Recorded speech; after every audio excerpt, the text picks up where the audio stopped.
તો આ તરફ મહારાષ્ટ્રમાં કોન્ટ્રાક્ટની લાલચ આપી સુરતના વેપારી સાથે ઠગાઈની ઘટના બની છે।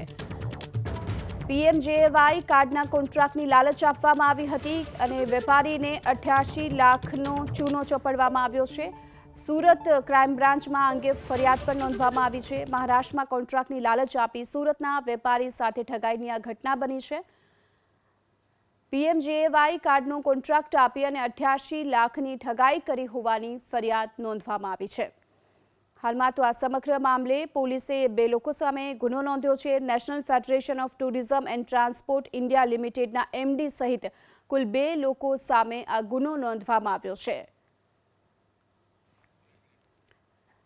તો આ સાથે જ મહારાષ્ટ્રના કુલ 30 જિલ્લામાં પ્રધાનમંત્રી જન આરોગ્ય કાર્ડ બનાવવા માટેના કોન્ટ્રાક્ટની લાલચ આપવામાં આવી હતી અને ઠગાઈ આચરવામાં આવી। વેપારી પાસેથી 88 લાખ પડાવી લેવામાં આવ્યા, જે મામલે હાલ તો 2 લોકો સામે ગુનો નોંધાયો છે।